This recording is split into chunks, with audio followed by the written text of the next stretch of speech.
one of the most remarkable stories in the NFL this and maybe any year is our next guest. He's Taylor Heinicke of the Washington Commanders. Yeah, Washington Commanders. It's going to take a little while to get used to that. It's going to take a little bit. You played for the football team. Mm-hmm. What do you play for? The football team.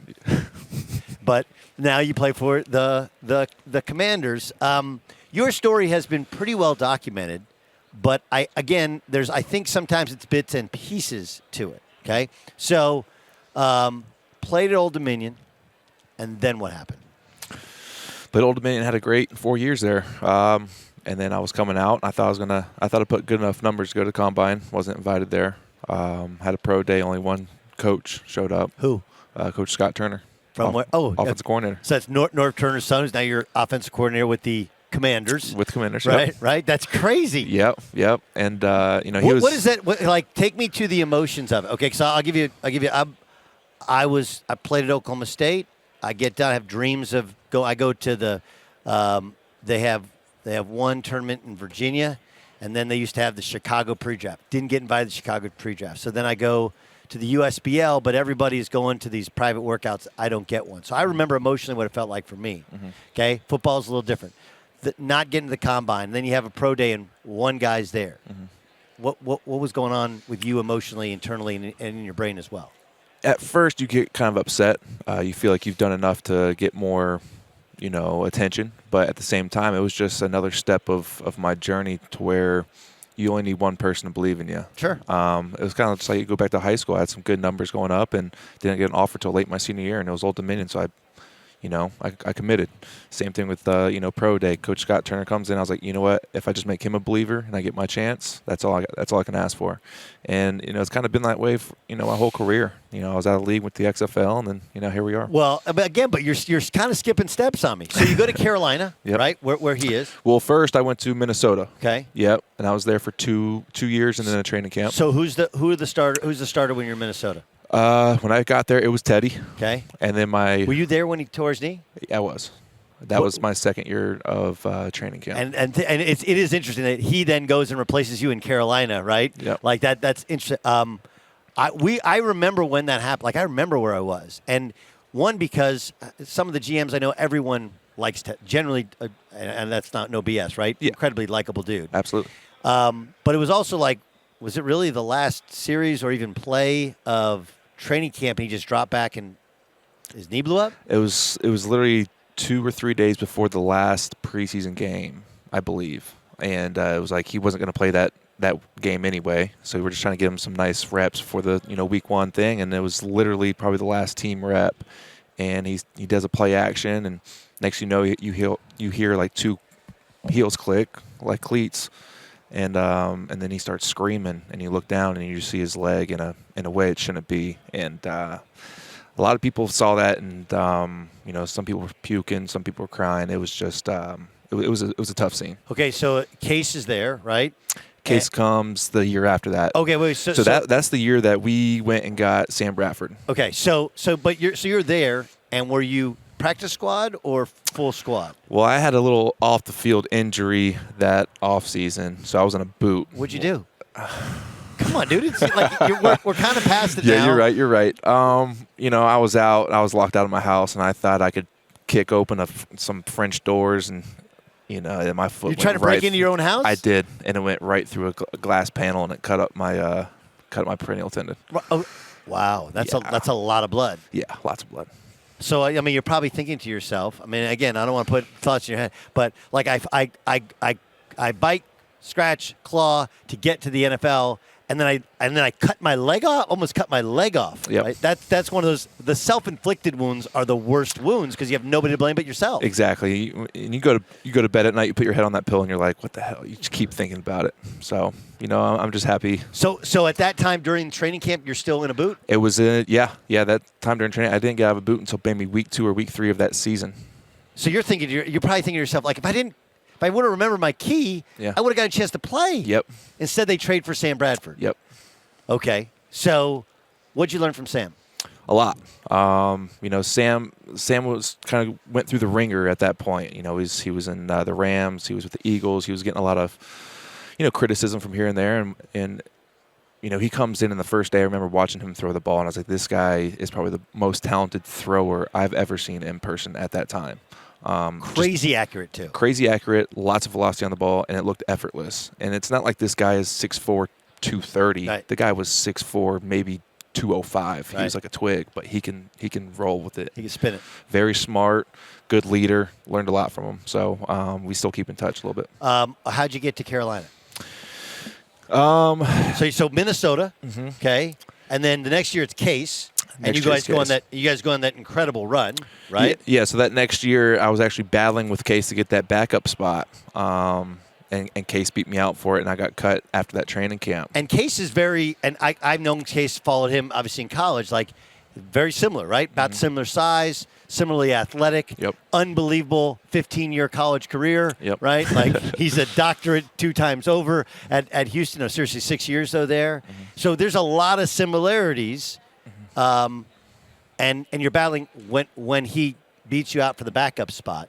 What's that? Because you did have sweat equity with Minnesota. You're like, look, I've been here.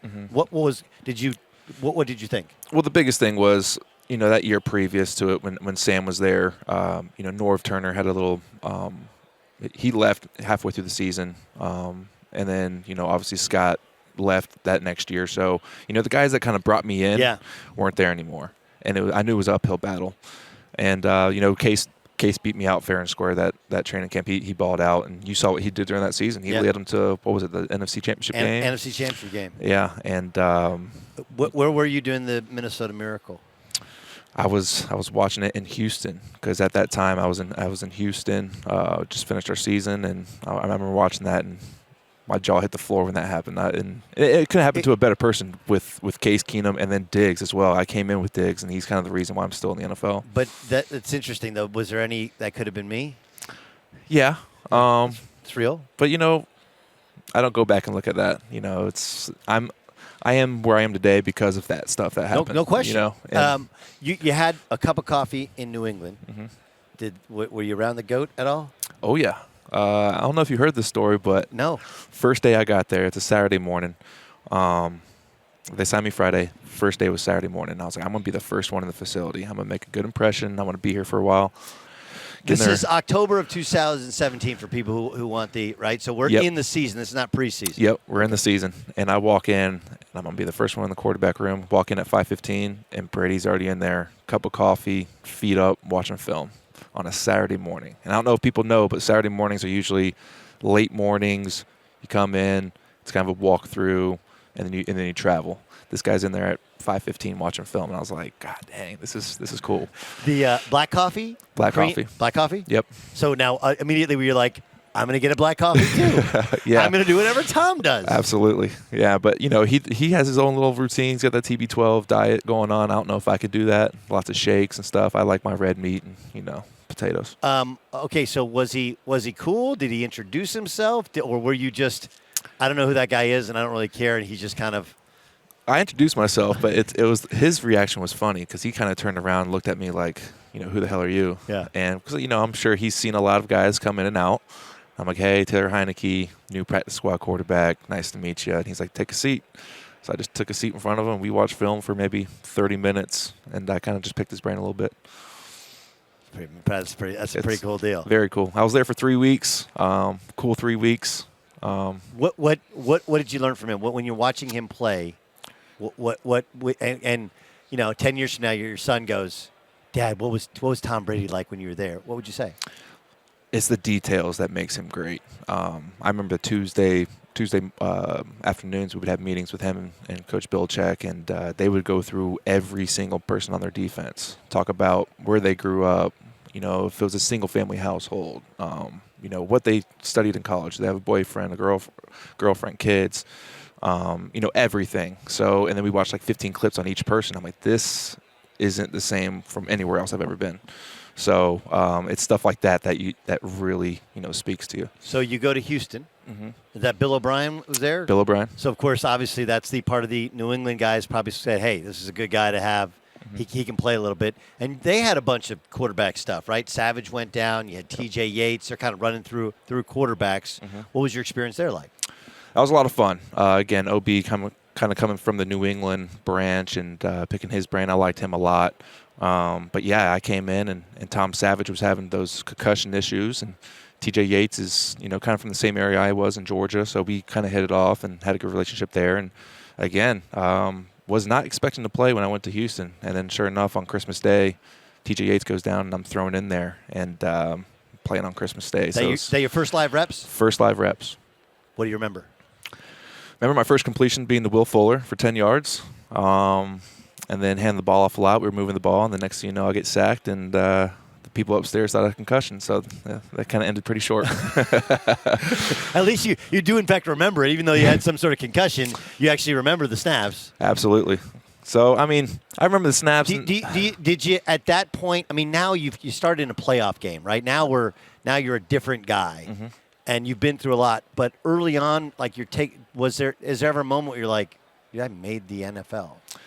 You kind of get complacent when you're my first 3 years. When you're third string and you're just sitting in street clothes and you're getting paid, you're like, oh, this is nice. I can get used to this. But at some point, you got to do something, and you got to earn your spot, and you got to keep grinding. And I feel like I had to do that last year when I got my opportunity for the playoffs. I remember I told myself I was just on the couch. I didn't know if I was ever going to play football again, and I'm going to go out there and just leave it all out there and have fun. And it worked out well for me. But the relationship part with Scott Turner is amazing, because I've tried to explain to people, like, all businesses are like that, mm-hmm. right? They're all like that. Mm-hmm.